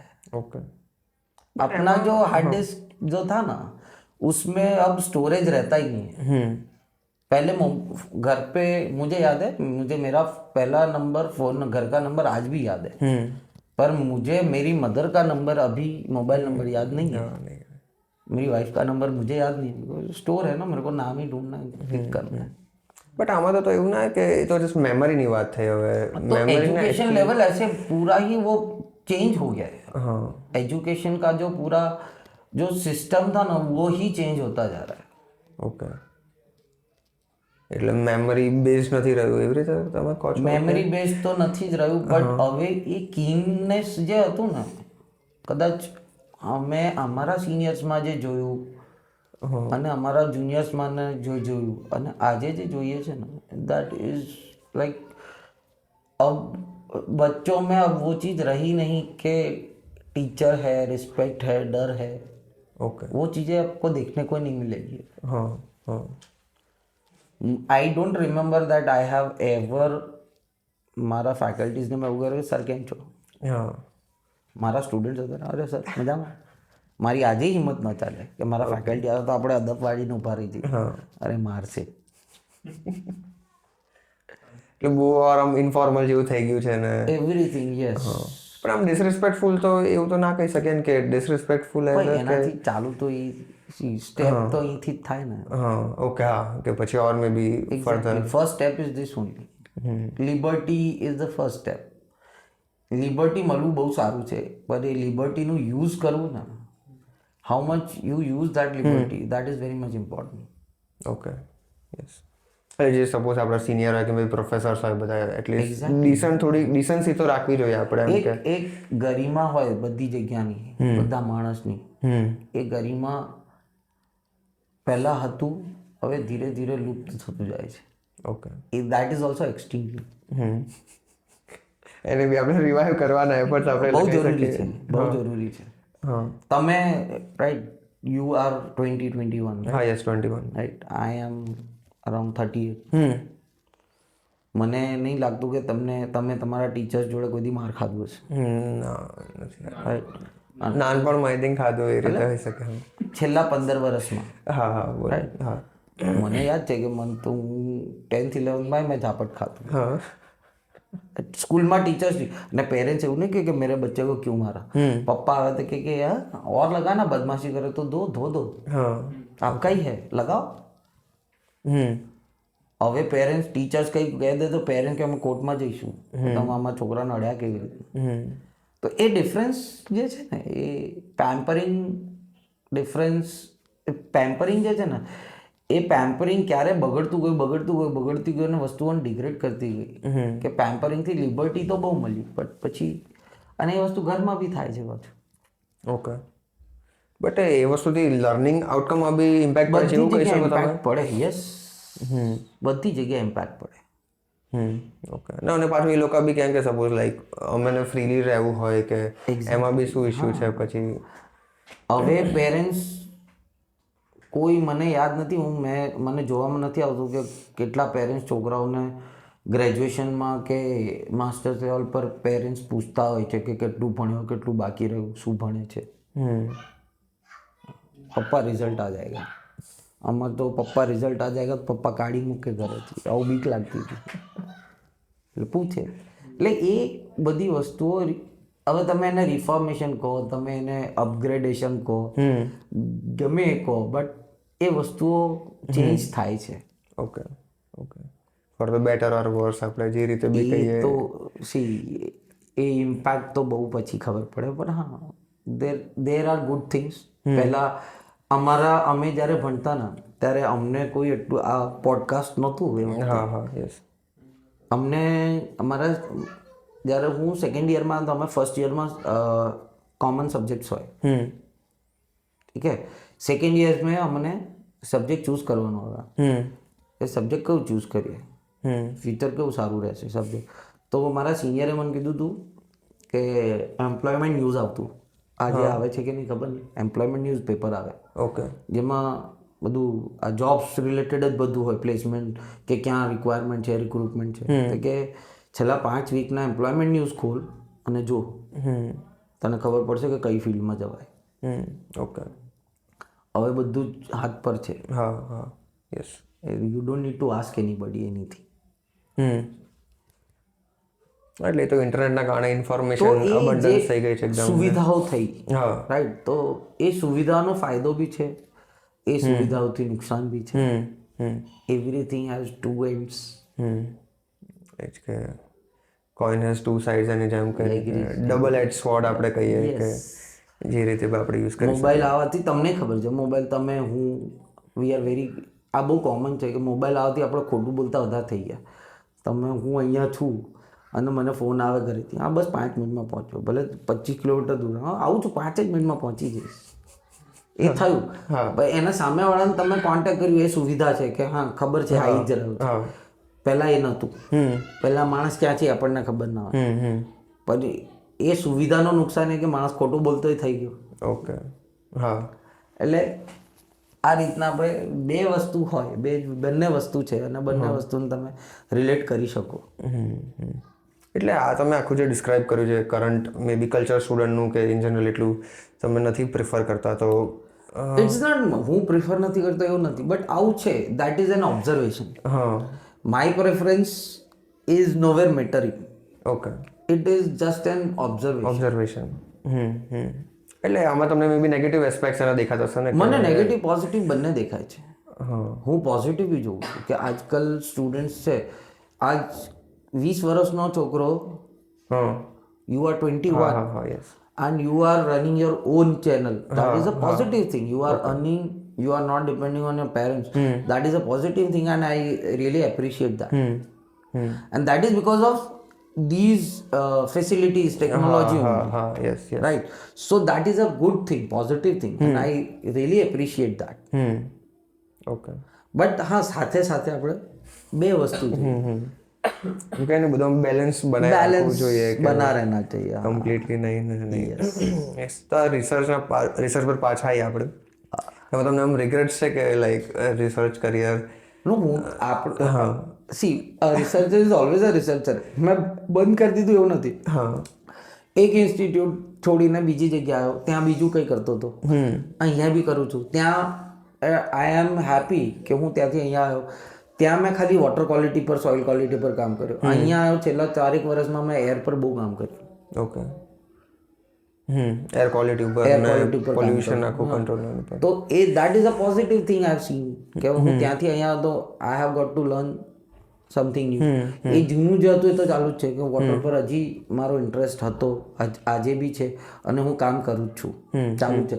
બટ અહીંયા આવ્યા પછી એ જે વસ્તુ હું શીખ્યો હતો કોલેજમાં કે આ ઇન્સ્ટ્રુમેન્ટ છે, આને ઓપરેટ કેવી રીતના કરવાનું, પ્રોજેક્ટ કર્યા હતા એર પર, પછી એ પછી આખું છૂટી ગયું હતું. ઓકે. તો અહીંયા આવીને દેટ ઇઝ રિવાઇવ્ડ કે આ પાછો મેં એર ક્વોલિટી પર કામ કરવાનું ચાલુ કર્યું, એર સેમ્પલર્સ યુઝ કરવાનું ચાલુ કર્યું, એર ક્વોલિટી પર કામ કરવાનું ચાલુ કર્યું. તો ફરી એ વસ્તુઓ મજા આવે છે કે આઈ એમ એન્જોયિંગ. યસ. તો તમે અત્યારે કરન્ટલી એર ક્વોલિટીના રિસર્ચ અત્યારે currently I am working on air quality and basically some of the parameters of water quality, કે that is a part of my PhD. એટલે એર ક્વોલિટી વિશે બી તમે આમ સમજાવી શકશો મે બી જનરલ ઓડિયન્સ છે કે કોઈને કંઈ આઈડિયા ના હોય કે એર ક્વોલિટી આપણે જેમ અત્યારે કહીએ ને કે ઇન્ડસ્ટ્રીયલાઇઝેશનથી બહુ એર પોલ્યુશન થયું, વેહિક્યુલર પોલ્યુશન, ટ્રાન્સપોર્ટેશન થાય છે, કન્સ્ટ્રક્શનથી થાય છે. તો એવા એરના પેરામીટર્સ છે કે જે પોલ્યુશનમાં, જેમ કે આપણે ગ્લોબલ વોર્મિંગની વાત કરીએ તો global warming is due to the green house gases. Yes. તો ગ્રીન હાઉસ ગેસીસ જે છે એ ગેસીસના કન્સન્ટ્રેશન, સોક્સ છે, oxides of sulphur, oxides of nitrogen, carbon dioxide, carbon monoxide, right, CFCs છે. તો એ બધાના બધાનું સેમ્પલિંગ, એર સેમ્પલિંગ કરીએ, એનું એનાલિસિસ કરીએ. હું સેમ્પલિંગ લોકેશન જ્યાં જ્યાં હું કામ કરું, like one of my study is are on the પેરીફેરી of Ahmedabad. So I have selected 4 different corners, industrial areas, અને એ 4 ઇન્ડસ્ટ્રીયલ એરિયાઝના મેં એર ક્વોલિટી મેજર કર્યા. એમાં oxides of nitrogen, oxides of sulphur, particulate matter, અને I have related with the plants. તો anti plant tolerance index કાઢ્યા. So I have selected some of the common plants present at all the sites and I've seen the effects. કે આ plant આ એરિયામાં બી છે, આ એરિયામાં બી છે, આ એરિયામાં બી છે, તો એનું ટોલરન્સ ઇન્ડેક્સ કેટલું છે, અને પછી હું જે પેરામીટર્સ મેજર કર્યા એના કન્સન્ટ્રેશનથી એના જે કન્સન્ટ્રેશન મળ્યા એનાથી એને કમ્પેર કરું કે આ કન્સન્ટ્રેશન વધારે હોય તો આ પ્લાન્ટ પર આ ઇફેક્ટ થાય. હ્યુમન્સ પર અમુક સર્વે કરીએ કે એ એરિયામાં જે લોકો રહેતા હોય એ લોકોનું સર્વે કરીએ કે ભાઈ જે રેસ્પિરેટરી ડિઝીઝ હોય, બેઝિકલી જે નોર્મલ ડિઝીઝીસ એર ક્વોલિટીના લીધે થાય, that is respiratory disease, some of the skin diseases, eye burning, તો એ અમે સર્વે કરીએ કે એ એરિયામાંથી 100 જણાને સર્વે કરીએ કે પેલું આપણે ક્વેશ્ચનર બનાવીને કે તમને પ્રોબ્લેમ છે, કફિંગ છે, કેટલું રેગ્યુલર રહે છે, કેવા ટાઈપના કફ નીકળે, તમને સ્કિનમાં કઈ પ્રોબ્લેમ છે કે સૂકી ખાંસી થાય કે કફ નીકળે, એ બધું. And then you compare the effects. હોસ્પિટલ્સથી ડેટા મળી જાય કે કેવા ટાઈપના પેશન્ટ્સ આવે, તો યુ કમ્પેર ધ ડેટા કે આ અહીંયા આ ટાઈપનું એર ક્વોલિટી ઇન્ડેક્સ છે, આ ટાઈપનું પોલ્યુશન સ્ટેટસ છે, અહીંયા આ ટાઈપના પેશન્ટ્સ મળે છે, અહીંયાના પ્લાન્ટ્સ પર આ ઇફેક્ટ્સ છે. ઓકે. એટલે હ્યુમનના કોન્ટેક્સમાં તો આપણે સમજી જઈએ કે મે બી તમે શરદી ખાંસી થાય એવું કીધું, પછી મે બી ડિસીઝ થાય આ નોર્મલ ડિઝીઝ જેમ તમે જાણો તો it causes there are pathogen, there are chemicals which causes you cancer. પણ આપણે એ લેવલ પર નથી જતા. તો બહુ જ્યારે તમારું બહુ એક્સપ્લોર એમાં થાવ અને વિધાઉટ ટ્રીટમેન્ટ, વિધાઉટ પ્રિકોશન્સ, ત્યારે એ વસ્તુ થાય. આપણે આ નોર્મલ ડિઝીઝ જે શું કે આપણે કોઈ બી પોલ્યુટેડ એરિયા પર જાઓ તો તમને કેવું ખાંસી થવાની, હેવીનેસ થાય, આઈ બર્નિંગ થાય, સ્નીઝિંગ થાય, તો એ બધા કોમન ડિઝીઝીસ.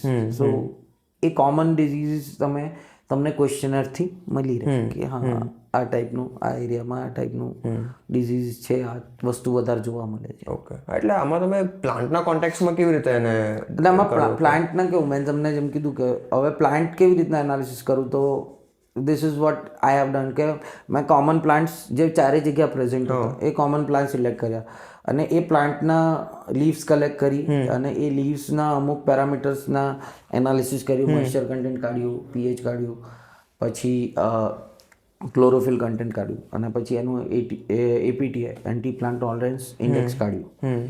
એ ફોર્મ્યુલામાં બધું પુટઅપ કર્યું. Okay. And you get the result કે હા અહીંયાનું ટોલરન્સ ઇન્ડેક્સ આવું છે, અહીંયાનું આવું છે, અહીંયાનું આવું, લાઈક દેટ. યસ. અને એમાં તમે એર ક્વોલિટી મેજર કરવાનું કીધું, તો એકચ્યુઅલી તમે કેવી રીતે મેજર કરો? શું આમ ઇન્સ્ટ્રુમેન્ટ્સ હોય? યસ, લાઈક સી કેવું હોય કે એર ક્વોલિટી મેજરમેન્ટ માટે એર સેમ્પલિંગ માટે ઇન્સ્ટ્રુમેન્ટ્સ છે, રાઈટ, જે એમ્બિયન્ટ એર જેને આપણે કહીએ, જેમાંથી તમે એરના સેમ્પલ્સ કલેક્ટ કરો.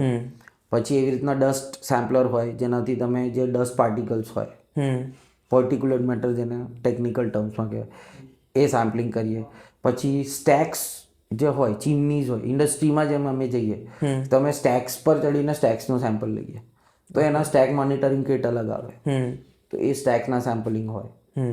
એટલે એકદમ વેક્યુમ જેવું હોય કે લાઈક તમે એરિયાનું આખું સક કરી લો એર, કેવી રીતે ચેક? ના, જેમ કે એ ઇન્સ્ટ્રુમેન્ટ અહીંયા મૂકી દઉં, એ ઇન્સ્ટ્રુમેન્ટમાં કેવું હોય કે એબ્ઝોર્બન્ટ હોય, એ એબ્ઝોર્બન્ટમાં માન કે હું ઓક્સાઇડ્સ ઓફ નાઇટ્રોજન મારે એ જ કલેક્ટ કરવાનું છે, તો એનું એબ્ઝોર્બિંગ મીડિયા હું મૂકી દઉં, એ એર સક કરે અને એબ્ઝોર્બિંગ મીડિયામાંથી પાસ થાય. તો nitrogen, oxides of nitrogen will be collected in that, rest everything will be released.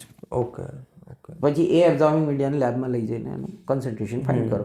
પછી એ કન્સન્ટ્રેશન ફાઇન્ડ કરીને એમાં આપણે સેટ કરીએ કે કેટલું ગેસ કલેક્ટ કર્યું, એ કેટલા ટાઈમ માટે ગેસ કલેક્ટ કર્યું, પછી એ બધું ત્યારે તમે સમેશન કરો, then you get the concentration કે આ એરિયામાં આ પોઈન્ટ પર ગેસનું કન્સન્ટ્રેશન આટલું રહે છે. Okay. Yes, interesting. That is somewhat very technical. Yes. Okay. એટલે મે બી ના બી સમજાય બહુ એકદમ સ્પેસિફિક તમે એટલે મેં તો બહુ સિમ્પલ ભાષામાં કીધું કે એ ગેસ અલગ અલગ મીડિયાઝ હોય, ઇટ ઇઝ લિક્વિડ, એ મીડિયાઝ બનાવ્યા હોય, એ મીડિયામાંથી ગેસ પાસ થાય, રાઈટ. એ એબ્ઝોર્બિંગ મીડિયા જેને કહેવાય, એ એબ્ઝોર્બિંગ મીડિયામાંથી ગેસ પાસ થાય. એટલે બધા ગેસીસ માટે અલગ અલગ એબ્ઝોર્બિંગ મીડિયા છે. ઓકે. એટલે એક એબ્ઝોર્બિંગ મીડિયા માનો કે ઓક્સાઇડ્સ ઓફ નાઇટ્રોજનનું છે, બીજું ઓક્સાઇડ્સ ઓફ સલ્ફરનું છે, ત્રીજું એમોનિયાનું છે. તો એ એમોનિયા જ એબ્ઝોર્બ કરશે, બીજું બધું રિલીઝ કરી દેશે. આ ઓક્સાઇડ્સ ઓફ સલ્ફર જ એબ્ઝોર્બ કરશે, બીજું બધું રિલીઝ કરી દેશે. આ નાઇટ્રોજન જ એબ્ઝોર્બ કરશે, બીજું બધું રિલીઝ કરી દેશે. યસ, જે સ્પેસિફિક આપણને ડિટેક્ટ કરવું હોય એને જે ફિલ્ટર આઉટ કરે, બીજા બધાને બીજું બધું બહાર કાઢી દે. એટલે એ ગેસ કલેક્શન એવી રીતના થાય. હા, ઓકે, ઇન્ટરેસ્ટિંગ. યસ. તો આટલી બધી સાયન્સ ડિસ્કશન ને રિસર્ચ ડિસ્કશનથી મે બી કેટલાય લોકો ઇન્સ્પાયર થાય થવા માટે. I hope so. હા, એ તો તમારી જનરલ આમ શું એડવાઇસીસ છે બીજા બધા જે પીએચડી કરવાનું વિચારતા હોય, રિસર્ચ કરવાનું વિચારતા હોય? મારું સી અત્યારે તો હું પોતે આવું કહેવું કે I am a researcher, but yes I urge કે રિસર્ચ કરવું જ જોઈએ અને કરો, બહુ ઇન્ટરેસ્ટિંગલી કરો અને keep your findings for others. Available કરો ડેટા જે લોકોના આગળના ફ્યુચરના જનરેશનને કામ લાગે. And be very positive researcher. રિસર્ચરમાં એવું હોય કે there are like researcher I seen they are very much પેલું કે હવે કેવું છે કે આજના ટાઈમમાં યંગસ્ટર્સ જે છે they relate everything with money. So if possible જેટલું કરો એટલું, પણ હા લાઈક મોનિટરી ફાયદા માટે નહીં. Research is something which is for the people, કે એ આગળના જનરેશન માટે છે, એ કામ લાગે. અને એવું થાય તો it is very good. And that is what my urge to the new upcoming researchers, that yes, go ahead, do a good research, proper research. But આમ કહીએ ને અલ્ટિમેટલી તો પછી મોનિટરી તો આવી જ જાય પિક્ચર માટે. See it is not like that કે તમને એ વસ્તુ ના મળે. આવા researchers they are earning in crores. But હા, બહુ જલ્દી કરવામાં શું થાય ખબર, અત્યારે બહુ બધું એવું અમે જોયું છે કે પેપર્સ લખવા માટે, જેમ કે ઇન આર ટાઈમ, અમે તો આજે એ વસ્તુ ફોલો કરીએ કે when we write the research papers, તો પહેલાં અમે જાતે જ મહેનત કરતા, લખતા બધી વસ્તુ. હવે there are softwares, apps, and there are people who take money and write it down the paper for you. Okay. તો આ વસ્તુ બિલકુલ જ ના કરતા. લાગે પ્રમોટ કરો છો તમે. આ વસ્તુ બિલકુલ જ ના કરતા. Yes. Do's are important but don'ts R very much important. હા, યસ. શું કરવું જોઈએ તો બધાને લગભગ ખબર હોય, શું ના કરવું જોઈએ એ ઇમ્પોર્ટન્ટ છે, એ ખબર હોય કે આમાં નથી કરવું. એટલે એવું બી કહી શકે કે રાઇટિંગ પ્રોસેસથી આપણને ક્લેરિટી આવે કે આપણે તમને ક્લેરિટી જ નહીં રહે કે તમને કેવું થઈ જાય પણ ખબર, એ પીએચડી કમ્પ્લીટ કરવાનું એક પ્રોસેસ છે કે જેમાં તમારે 2-3 as per university 2 research papers you should have. તો તમે પૈસા આપીને રિસર્ચ પેપર લખાઈ લો તો તમારું પોતાનું રિસર્ચ શું? What you did? નથિંગ. અને પછી અલ્ટિમેટલી આઈ થિંક કરિયરમાં બી negative it is like just earning, purchasing a degree. Degree. હા. You will not have knowledge. અને જ અલ્ટિમેટલી લાઈક કે આપણે ઇન્ટરવ્યુઝમાં અપિયર કરે, એ લોકો ટેસ્ટ કરે તો આપણે કંઈ બોલી બી ના શકીએ એ ટાઈમે બી. સી એમાં એવું જ હોય કે તમે ડિગ્રી તો ખરીદ જ લેશો, ડિગ્રી યુ કેન પરચેસ, યહાં જો વો કહાં સે લાઓગે? નોલેજ તો તમારી જોડે કંઈ હોય નહીં, ડિગ્રી લઈ લીધી શું મતલબ એનો? અને એનાથી કેવું વેલ્યુ ખરાબ થાય, એ વેલ્યુ જે છે ને એજ્યુકેશનની વેલ્યુ ડાઉન થતી જાય. Okay, yes. તો આપણે લાઈક એર ક્વોલિટીની વાત કરી, તો બધું ગ્લોબલ વોર્મિંગ, ક્લાઇમેટ ચેન્જ, તો તમને શું લાગે છે આમ ફ્યુચરમાં કે કેટલું સેફ છે કે દેટ ઇઝ લાઈક આ ક્વેશ્ચન કેવું છે, that is on us, not us like we 5, 6, 10. આ તો ગ્લોબલ ઇશ્યુ છે ને એવરીવન હેઝ ટુ થિંક. થોડુંક સહન કરી અને પ્રિઝર્વ કરીએ તો રહેશે સારું, અને રહેવું જોઈએ, રાખવું પડશે. ઇટ ઇઝ લાઈક આ મારું પર્સનલ, હું આવું પર્સનલી મારા ઘરે આવું કહું, મારા મધર, હું અહીંયા રહું છું, મારા ઘરમાં એસી નથી. યસ. અને I am highly against that. The reason is હું મારું ઘર ઠંડુ કરવા માટે ઘરની ગરમી બહાર ફેંકું છું. યસ.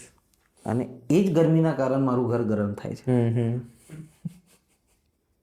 તો હું એ બહાર જ ન ફેંકું તો એક્ઝેક્ટલી કે પ્રોબ્લેમ પહેલા ક્રિએટ જ ના કરીએ અને પછી પાછું સોલ્યુશન એનું લાવીએ. હું પ્રોબ્લેમ જ ક્રિએટ ના કરું તો મારે સોલ્યુશન માટે જવું ના પડે. હા હા યસ.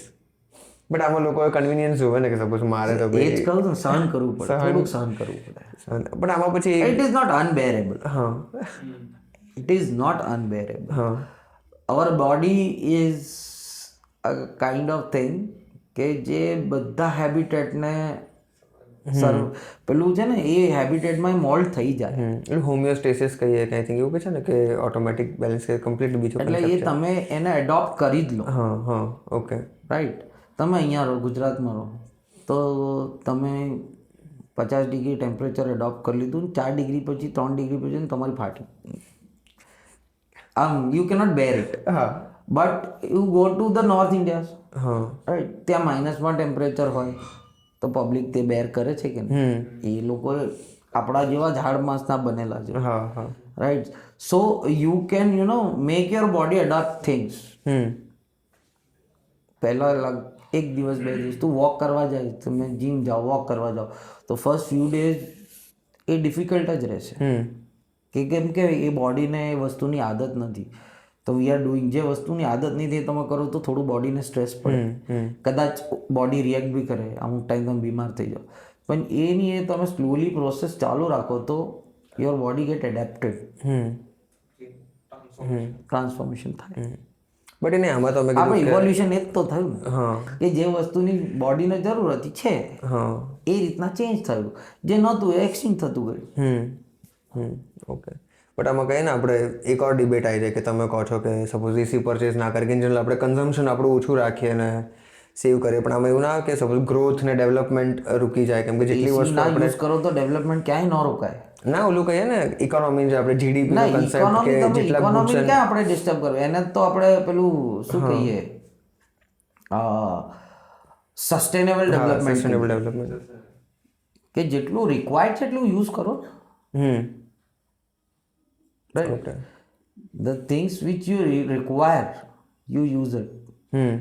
જે જરૂર નથી એ તમે એવોઇડ કરી શકો છો. હું 10 મિનિટમાં નાહીને તૈયાર થઈ જાઉં છું. મેં એવા જોયા છે કે જે કલાક સુધી શાવર નીચે બેઠા રહે, પણ તને મળે છે પાણી એટલે તને આ વસ્તુની કદર નથી. આ જ ગુજરાતમાં go to the areas where you get people get very less amount of water.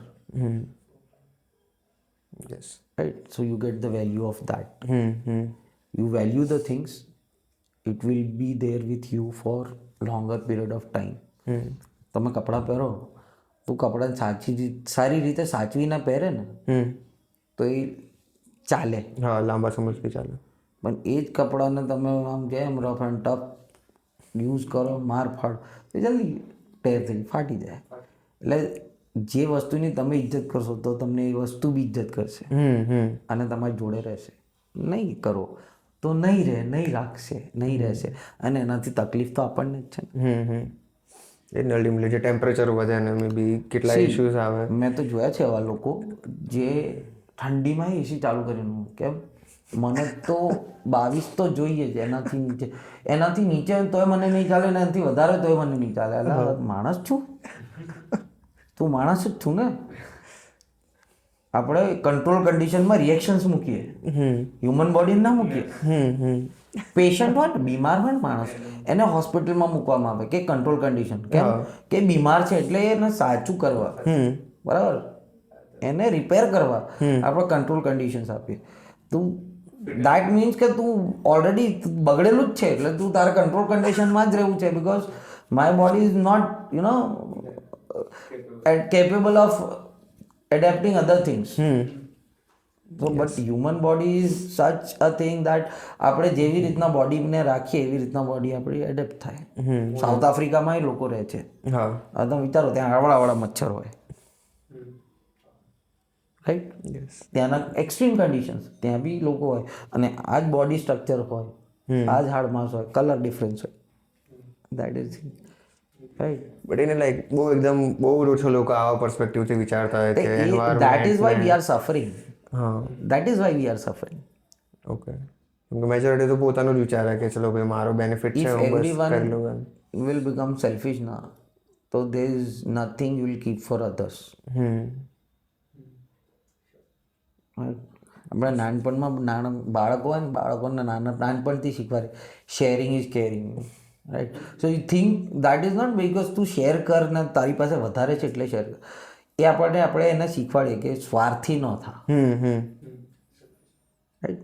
Think of others also.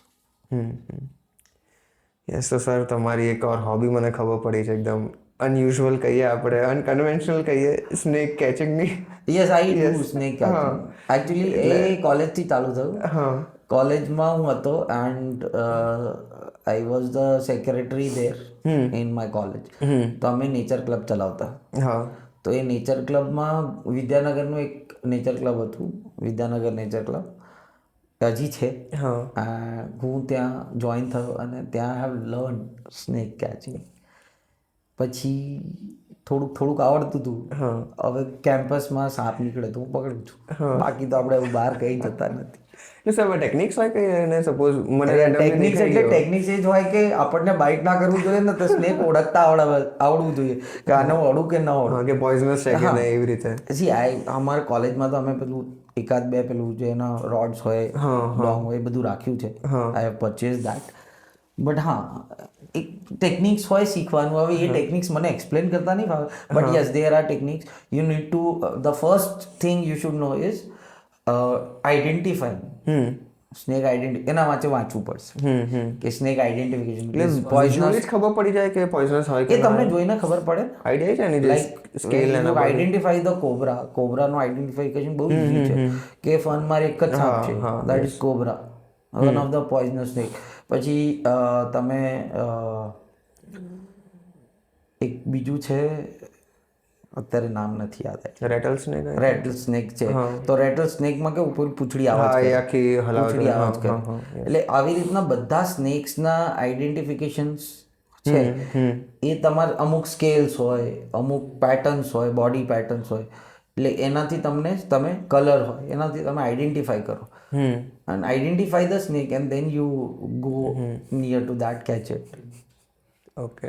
એટલે અચાનક તમને આમ ઈચ્છા થઈ ગઈ કે લાઈક સ્નેક કેચિંગ. हाँ तो કેવું કે એ ટાइम में કેવું કે પેલું जवानी का जोश बोलते हैं पकड़ लिए. तो उसमें हम जाते थे तो they were people who were trained snake catchers. तो उनके साथ we used to go. એ બધા નેચર ક્લબમાં જોડાયેલા હતા, તો એમની સાથે અમે જઈએ. સ્નેક કોલ્સ આવે ને તો અમે જઈએ, તો જોઈએ, શીખીએ, પછી એ પકડીને લાવે, રાખે, પછી રિલીઝ 10-12 થાય તો પછી રિલીઝ કરે. એટલે એને જોઈએ કે હાઉ હી હેન્ડલ્સ, એ બધું શીખીએ. પછી એની જોડે વાત કરવાનું, થોડું મસ્કા મારવાનું, શીખવાનું ટ્રાય કરવાનું. એટલે એ રીતના શીખ્યા. પ્રોફેશનલી કંઈ નહીં. ઓકે. બટ હા, એક આ કેવું કે અંદરથી પેલું હતું કે મારે આ વસ્તુ બહુ મજા આવે. મને હજી મજા આવે. હું કોલેજમાં અમારા કેમ્પસમાં સ્નેક ક્યાંય સાપ નીકળે એટલે મને કોલ કરે, એ સાપ આવી છે, તમે આવી. અને મેં કોલેજ કેમ્પસમાંથી લગભગ 10 સાપ પકડાયા છેલ્લા 5 વર્ષમાં. એટલું ડેન્જરસ કેમ્પસ છે. બિકોઝ ના, પાછળ આખું પેલું હતું ને, આખું અમારા પાછળ તો જંગલ બાવળ જ હતા, એટલે ત્યાં બહુ આવે. અને આપણે એની જગ્યા ગયા છે, એ તો બિચારા એમની જગ્યા જ છે. આપણે એક્સપાન્ડ થઈને એની જગ્યા ગયા, તો એ ક્યાં જાય? એ તો આવશે જ નહીં, તો એના ઘરે જ છે, આપણે એના ઘરે ગયા, એવું છે. પરફેક્ટ. તો સર આમાં બી તમારી ડ્રીમ હશે કે ઈચ્છા હશે કે એનાકોન્ડાસ મે બી જોવા શકતી, એકદમ મોટા વાળા? ના, એવું કોઈ ડ્રીમ નથી. પર હા, આઈ લાઈક હું સાપ જોઉં તો હું એક્સાઇટેડ થઈ જાઉં. એટલે એ દેટ થિંગ, મને બહુ ઓછી વસ્તુ હતી આમ એક્સાઇટમેન્ટ થાય. No, snake is one of the thing I get excited કે હા, I have to catch it. Generally લોકો ભાગવાનું વિચારે. ના, હું તો મને બહુ આમ થાય કે આ પકડવું છે. હા, યસ. એટલે વિચારે સાપ જતો હોય ને,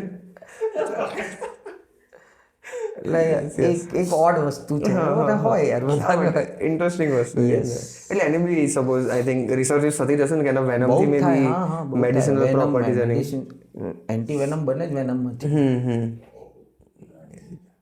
જોરદાર. શું તમારી જોડે કોઈ આમ ડેન્જરસ એવો સીન થયો હતો કે લાઈક બાઇટ કરવા જેવું થઈ ગયું ઓલમોસ્ટ? આવું એક્સપિરિયન્સ ના, હા, એક એકચ્યુઅલી અમારો સાથે હતો. અમે જ્યારે નીકળવાના હતા ને ત્યારે અમારે થયું હતું કે એકને સ્નેક બાઇટ થયું હતું. And I am still recalling the name. One of the 4 poisonous snakes India have, જેમાં કોબરા છે અને બીજું ના python is non poisonous. No idea ભાઈ, પાયથન ઇઝ એક્સપર્ટ નોન નથી. પોઈઝનસ. તો એને બાઇટ સ્નેક બાઇટ થઈ ગયું હતું. That is at the time when he was releasing and he got very serious, hospitalize રહ્યો ખાસા ટાઈમ સુધી. હી સર્વાઇવ્ડ ફાઇનલી, બટ એ બહુ આમ ખતરનાક વસ્તુ અમે જોઈ હતી કે સ્નેક બાઇટથી, એન્ડ હી વોઝ લાઈક અમે તો હોપ છોડી દીધી, ઓલમોસ્ટ ડાઈડ આમ. એટલે એમાં બી એવું છે ને કે સપોઝ ઇન્સ્ટન્ટલી જ આખું રિએક્ટ કરી દે કે અમુક ટાઈમ ફ્રેમ એનો હોય. ઇટ ડિપેન્ડ્સ કે કયો સ્નેક છે અને એનું વેનમ ક્યાં ઇફેક્ટ કરે છે. અમુક હોય મસ્ક્યુલર સિસ્ટમ પર કરે, કાર્ડિયક સિસ્ટમ પર કરે. કોબરા છે તો એ નર્વસ સિસ્ટમ પર ઇફેક્ટ કરે, કોબરા બાઇટ નર્વસ સિસ્ટમ પર ઇફેક્ટ કરે, રાઈટ. તો એ રીતના તમને એન્ટીવેનમ આપવામાં આવે, એ રીતના તમારું ટ્રીટમેન્ટ થાય. એમ બહુ એક્સ્ટ્રીમ નોલેજ નથી, હા, કેમ કે હવે બીજું બધુંમાં પડી જાય એટલે સાપને. પણ હા, સ્નેક કેચિંગ ઇઝ લાઈક એમાં મજા આવે મને. ઓકે, બસ સર, તમને મળે ત્યારે અમને બી ઇન્વાઇટ કરજો. અમારે બી લાઈક રિયલ એક્સપિરિયન્સ કરો છો, કેમ કે મેં હાર્ડલી નથી. આઈ થિંક અહીંયા કંઈ થાય છે ને આપણે અમદાવાદમાં કે ઓલું કે મોટો એનાકોન્ડા જેવો છે, બ્લેક એન્ડ વ્હાઇટ જેવો, એને સન્ડે આઈ થિંક આપણે ઇવેન્ટ એલું થાય છે કે લોકો એમાં કેવું ખબર, એ પાયથન્સ ને લોકો રમાડે, પણ આપણે પાયથન્સ આ બિચારા બહુ શાંત સ્વભાવના સાપ છે. હા, એ તમને આમ બાઇટ વાઇટ ન કરે. ઓકે, તો બી આમ હેવી ને એકદમ કેવાય હા, તો એટલે લપેટી નાખે આપણને. બિઝનેસ બનાવી દીધું છે, બિઝનેસ બનાવી દીધું. બટ એ લોકો એગ્રેસિવ ના હોય, લાઈક આપણે આવી રીતે અમને હેરાન કરતા હોય, આમ ચૂતતા હોઈએ કે એવું કહીએ. હું કીધું ને, પાયથન્સ આર વેરી લાઈક શાંત સ્વભાવના સાપ છે. એ તમને આમ એટલે એના માટે બે દેર આર લાઈક સ્નેક્સ જે વેરી એક્ટિવ, લાઈક અમુક જેમ કોબ્રાઝ હોય, એ આર દે આર લાઈક તમને અટેક કરે. અટેક જ કરી દે. યસ. પણ આ પાયથન્સ છે. પછી એક હતું અમે પેલું બુઆ, સેન્ટ બુઆ. હા, હવે સેન્ટ બુઆ બિચારો આમ, જેને આપણે કહો ગુજરાતીમાં પેલું કહીએ બે મું વાળું હોય, પણ એક જ મું હોય. હવે એ બિચારો એને આમ તમે વાડીને આમ ખીચા મૂકી દો ને તોય કંઈ ના કરે, કઈ ના કરે. એવું. પણ એમાં પછી બે ટાઈપના બુઆ હોય. એક સેન્ટ બુઆ હોય એટલે એ તમને આમ ખતરનાક, એ બાઇટ કરે. દે are very aggressive, non poisonous, know very aggressive. એટલે આમાં બી પછી સ્પીસીસ ટુ સ્પીસીસ બિહેવિયરો બદલાતા હોય. આ ડોગ્સ જેવું છે. ડોગ્સના કેવા સ્પીસીસ હોય કે અમુક વેરી એગ્રેસિવ, અમુક આર વેરી લાઈક, અમુક ડોગ્સ બહુ જ શાંત હોય, અમુક બહુ એગ્રેસિવ હોય. એ રીતના બધા સ્પીસીસ, આ માણસોમાં એ હોય કે અમુક બહુ એગ્રેસિવ હોય, અમુકને તમે કંઈ બી કહી દો એમ. Yes, yes. તો સર, લાઈક ફ્યુચરના હવે આપણે કોન્ટેક્સમાં જઈએ કે તમારે કોઈ આઈડિયાઝ છે કે પ્લાન્સ છે કે મારે લાઈક આ અચીવ કરવું છે, આના પર મારે રિસર્ચ કરવી છે? કરંટનું તો તમે કીધું કે ડિસ્ક્લોઝ ના કરી શકો, બટ ફ્યુચરમાં એવું કંઈ છે? My very recent goal is gate my PhD degree. અને એના પછી હા, બહુ બધા એમ તો છે કે સારા ઇન્સ્ટિટ્યૂટમાં જઈને એટલીસ્ટ એકાદ પ્રોજેક્ટ તો કરવું છે. એઝ અ રિસર્ચર એક સારું પ્રીમિયમ ઇન્સ્ટિટ્યૂટમાં જઈને એકાદ સારો પ્રોજેક્ટ કરવું છે. આ છે ડ્રીમ. એટલે તમને પૂછું કે તમારું ડ્રીમ ઇન્સ્ટિટ્યૂટ ને ડ્રીમ પ્રોજેક્ટ આમ કયું હોઈ Dream શકે કે આ institute, તો if you'll ask me my dream institute, then I'll say that as a marine scientist, I can opt NIO, National Institute of Oceanography, NIO, Goa જઈને ત્યાં જઈને કામ કરવા મળે તો I'll be very happy. આમ અચીવમેન્ટ કહીએ ને જે આપણે Because see, I am like મને કોઈ I am never fond of going abroad. તો હું બહારનું તો કંઈ વિચારતો નથી. બટ એમાં બી એવું ના કે એ લોકોને મે બી એડવાન્સ્ડ કેટલી વસ્તુઓ હોય કે ઇક્વિપમેન્ટ છે કે રિસર્ચ બટ મને I always want to be here, work here. I am like very old school person. એટલે મને બહુ દેશપ્રેમ જેવું છે કે આમ બહાર જઈને આપણું કામ શું કરવા, હું બહાર જઈને લોકોના ડીશ ઉપાડવી ના કરતા મારા ઘરમાં ના કરું. 100%. અને એમાં બી કોઈ સ્પેસિફિક છે તમારું કે પ્લેન્કટન પર મેં કામ પ્લાન્ટન્સ પર કરવું મારે હોય કે એવું કંઈ? પ્લાન્ટન્સ પર જ કામ કરવાનું છે આગળ. જેનેટિક લેવલ પર, પ્લાન્ટન્સમાં જેનેટિક લેવલ સુધી જઈને કામ કરવું છે. Okay, okay. અને એક ઓર ફાઇનલ ક્વેશ્ચન મારો કે કેટલા લોકોને મે બી રિસર્ચરના કંઈ મિસકન્સેપ્શન્સ હોય જે મે બી તમે આઈડેન્ટિફાઈ કર્યો કે ઓબ્ઝર્વ કર્યા હોય કે આવું વિચારીને રિસર્ચ મે બી પરસ્યુ કરતા હોય તેવા કંઈ ડૂઝ ને ડોન્ટ છે એટલે કહી શકો કે આવું તો તમે ઇમેજિનેશન ના કરો કે આવું જ હશે. ડૂઝ ડોન્ટ્સ તો કહી દીધું, પણ હા મિસકન્સેપ્શન એવું હોય, C as an researcher one thing કે તમને રિસર્ચમાં જવું હોય તો you have to be very patient, very patient. Patience હોય તો આવજો, હા કરજો હા અને you will get good result. હા એ ઇમ્પેશન્ટ થઈને કામ કરશો તો નહીં થશે. હું પોતે ઘણી બધી વસ્તુમાં બહુ ઇમ્પેશન્ટ છું, બટ હા when I talk about this I am very much patient. બહુ ફેલિયર્સ આવશે જ. You can not be a researcher without a failure, impossible. તો ફેલિયર ફેસ કરવાની તાકાત હોવું જોઈએ અને એટલું પેશન્સ હોવું જોઈએ. ખાસ કરી યંગસ્ટર્સથી કહું છું, બિકોઝ આજકાલ બહુ આ વસ્તુ ઓબ્ઝર્વ કરી છે કે very impatient. Youngsters are very impatient. તમે કોઈ વસ્તુ નાની નાની વસ્તુ કહી દો ને તો એ સહન નહીં થતું. આજકાલના તો ગાઈડ બેચારા બહુ સારા હોય છે. હું તો મારા સિનિયર્સને જોયા છે, જ્યારે ભણતા હતા ને તો ગાઈડો જુલમ ધારતા હતા. એક કહેવાય નહીં પોડકાસ્ટ છે, પણ યસ પર્સનલ કામ કરાવતા હતા એ વખતે. ઓકે ઓકે હા અને સાંભળ્યું છે એવું કે ગાઈડના પર્સનલ કામ બી કરવા પડે. હવે તો એવું બધું નથી રહ્યું, બધું લુપ્ત થઈ ગયું છે. બટ હા, બટ યસ પેશન્સ તો હજી જોઈએ. હા બિકોઝ ઘણી બધી વસ્તુઓ એક નાના મિસ્ટેકના લીધે ફેલિયર તમને મળે. તમારું 90% કામ થઈ જાય અને તમને કીધું ને કે મેં તે કીધું કે you don't want to disclose. મેં તો એવું કીધું કે મારે 70% કામ પત્યું ને લોકો 90% કામ પડ્યા જોયા છે મેં કે 90% પતી ગયું ને એના પછી ફેલિયર્સ ફેસ કરે છે. તો બેટર કે you know let the work speak, I speak later on. Yes sir, thank you so much તમારો ટાઈમ આપવા માટે. એકદમ જોરદાર કન્વર્ઝેશન થઈ છે.